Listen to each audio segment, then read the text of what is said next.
Yeah. Peace and power. And as I always say, war and peace. Because if you want peace, you better be willing to wage war for it. So I'm gonna give this a few seconds to let the family pile in, because a lot of people have been asking for me to speak on what happened on the river down there in Alabama. So I'm gonna give my people a few seconds to get into the room so I don't have to say something twice. I'm trying to, what the hell is going on here? Driving through North Philly is wild as hell. So make sure y'all share this one, because this is going to be one for the books. Alright? This is going to be one for the books. I want y'all to make sure y'all get this joint to everybody you can get it to. Alright? Share this joint. So I'm giving it about another couple seconds, and then I'm just going to get into it. So listen, family, all I can say is, when you say war and peace, because if you want peace, you better be willing to wage war for it. Let's just say our brothers and sisters on that pier down there in Alabama, you know what I mean, they understood the assignment. So shout out to all of those brothers and sisters, especially the young brother that jumped off the boat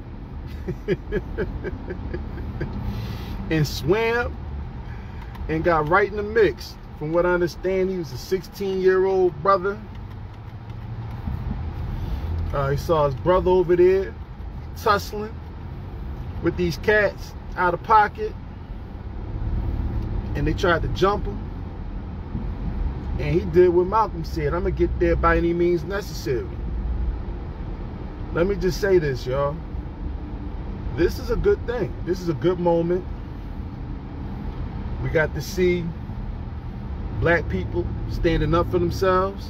We got to see what it looks like to assert ourselves, to not be squeamish, to not back down. We got to see what it looks like when we win. And I'm going to speak on that part right now, as a matter of fact. I was going to talk about it later. Because when we saw was an illustration of black people, even strangers, getting in the mix to help other black people. They didn't back off. They didn't cower. They didn't get skittish. You know what I'm saying? They got right in the mix. And I'm gonna tell y'all something else too, right? Because a lot of times these things don't get recorded. So what typically happens in a situation like this is we'll hear about a brother or sister getting lynched, and that's typically what happens when you have it, when they get into this frenzy. White folk, and I'm speaking plain today. White folk get into this frenzy when they're attacking us. They tap into their ancestors. Well, what you saw was a response from our ancestors. A lot of Africans were on those shores as slaves. A lot of slave trading took place, probably on that very same pier. So you saw the response as an ancestral response. So for never ever again say that we're not our ancestors. Yes, we are, because our ancestors fought back. But it's up to us to actually research and do our own historiography on the fact that our ancestors fought back. Make sure y'all share this, because it's going to get deep in a minute. You saw a response, and what you saw in that response was the fact that black people lost their fear. They lost their fear. And once they realized that we're going up against the paper tiger and these white supremacists, they were able to assert their power. That's one of the definitions of black power. This is one of the things, especially you saw these young brothers get out there and get into it. See, they weren't fighting each other today or that day. They knew who their enemy was that day. And I think we have to make sure that we not only do we capture this moment, embrace it and enjoy it, savor it, but also make sure that we take this moment and we use it as a stepping stone to build on. You know, a good brother of mine pointed out something to me that I didn't even know this morning. He pointed out the fact that this brawl, although we're sharing it all over social media, none of the major news media outlets put this on display. This should have been headline news, nationally speaking. None of them showed this image. None of them showed these videos, these clips. None of them covered this story until this afternoon. None of them covered this story till this afternoon. So you have to ask yourself, why didn't they cover this story this afternoon? Right? Meanwhile, there was a riot because the so-called social media influencer was somewhere in New York and basically called the flash mob out, you know what I'm saying, for a video game. So we work on that part. We you know what I'm saying, we see how they show that. But they didn't show this ass whooping. And I'm going to tell y'all why they didn't show this ass whooping. For the same reason that they continuously show us police killings of black people, unarmed brothers and sisters. They continuously show us and remind us about the times where we lost. They don't ever want you to visualize or have a video or a story or a remembrance of winning against them. They don't ever want us to see us winning against them. Their whole thing, and this is the power of media, the power of propaganda, they don't want this to catch fire. Because this situation that happened in Alabama, it was something that wasn't under their control. It was something that was sporadic, it happened, but it was something that they weren't controlling both sides of this story. You got to understand the power of visualizing something and why we consistently are shown images of black people being mutilated. They keep talking about black on black crime. They keep talking about crime statistics in all these different cities, but yet and still they won't show us when we actually have a victory against them. And I want y'all to pay attention to a few things that happened in that video, because that video showed them for the cowards they were. It showed one dude, his woman jumped out of the boat. She was wearing a blue dress. And she jumped out twice, by the way. Jumped out of the boat to attack the brothers to help her boyfriend or whoever this guy was. And this dude jumped into the water, left her open. Meanwhile, showing our courage, you had a 16-year-old jump off the riverboat and swam to aid and assist his brother who was getting jumped. And shout out to that young brother, man.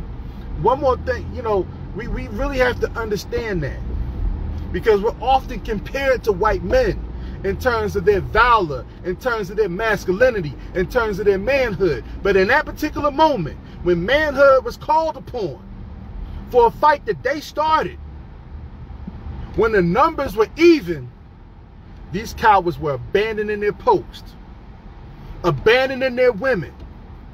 You didn't see any brothers abandoning the women. One of the brothers that was swinging the chair, from what I understand, he was swinging that chair. You know what I mean? They call him the chairman. So we got Aquaman, the young brother that swam across the river. And then also we got the chairman. You know what I mean? From what I understand, his daughter was attacked.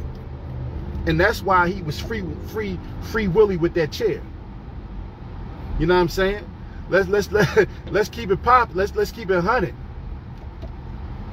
What we witnessed right there was a semblance of when black people finally get tired of taking somebody's shit. We ain't got to be scared of nobody. Now, the thing that we need to focus on now is we need to be proactive. That was a reaction. and it was a proper reaction. We need to be proactive now about how we continue to build, because let's understand a few other points. Those cowards did that because they didn't expect it to be any repercussion for their action. They got off that ship, they got off that boat, and they caused a melee because they didn't anticipate the response. They're used to black people letting other black people get their ass whooped, us letting people get lynched. We can go back to Emmett Till for that. They have a history, especially in the South, of attacking us without any consequences or repercussions. And those cowards even tried to play it up to the police when the police showed up as they were victims. Thank God we had the sister who recorded it and the brothers that were up there watching it, recorded, taking record. They played a key and major part, and they were actually able to show the footage that got them white boys locked up. That's what it means when we stand for ours, and we don't allow anybody. That's standing. That's truth to power. That's truth to power right there. And I'm so proud of that moment that took place out there, because black people are getting fed up with this shit. And black men in particular are getting fed up with this shit. And it's about time that we start standing on our square, unapologetically and unafraid. We don't have to be fearless, but just unafraid. And I know it's a lot of people watching that video wishing that they were there for that moment. I wish I was there for that moment. You know what I'm saying? Because that's us standing in solidarity. We done forgot about our petty differences, the bickering and shit that goes on. We have black men and black women fighting side by side out there, whooping ass. Protecting each other, coming to the aid and assisting each other, and making sure that nobody was left unaccounted for. That's that part about how these liars tried to make it seem as though they were the victims as they were walking back and forth with the police, trying to point out the brothers that were out there defending themselves and coming to the aid and assistance of other brothers and sisters out there. Need to show something too. That shows the cowardness, the cowardly nature of our enemy. But it also shows the fact that they always feel as though they got their trump card. They always feel as though they got their trump card. When all else fails, they can resort to their standing army here in America. They can typically rely on the police to do their dirty work, but not on this day. And I find it odd, not odd, but interesting that now all the major media conglomerates are finally starting to cover this story, but the angle that they're covering it from, with the so-called mayor of Montgomery talking about how he's going to see to it that they're going to utilize all the footage that was taken and start identifying, start sending out arrest warrants. I find it interesting, because what do they send out arrest warrants for when they arrested the four, instigators, the four antagonizers? What so now they want to cover the story when it comes to finding some type of correction. See, white supremacy, those who practice white supremacy, they don't like taking L's. They don't like taking L's whatsoever. And they took a huge L with this situation. So one of the things we're going to have to do is make sure that we protect these brothers and sisters that were out there, on the front lines addressing this matter. They got to know, because we got to set a precedent of protecting our own. See, this is why I always talk about the importance of nation building. The importance of nation building. Because when you're a nation, people already understand that if they attack you, no matter how big or small your nation is, there's going to be a consequence to that. That's what you see going on in Ukraine right now. Russia went to Ukraine, and I'm not going to get into the politics of it all, but Ukraine as a nation is going up against a more powerful nation. Now, Ukraine allied with NATO factors, but they're going up against a more powerful nation. And they're going up as their nation. So Russia couldn't just come in and claim anything. They had to fight for it. Ukraine already told their people, we're going to send the women and children out of here. But if you're over 18 and under the age of 65, you got to fight for this. That's the same mentality we got to have. If you're over the age of 18, and hell, it was a 16-year-old that swam across that river. Remember that. And the fact that we got 16 and 15-year-olds that are cool with wielding guns, yeah, we recruiting y'all too. At any given moment, you're getting called into the fold. I don't even need to say more. It should be say less. We already understand the assignment. You want to stop people from feeling as though they can bully black people? Then black people are going to have to stand united under this umbrella of black nationalism. I don't care about your religion. I don't care about your philosophy on life. Understand something. Your enemy sees us all the same. Your enemy sees us all the same.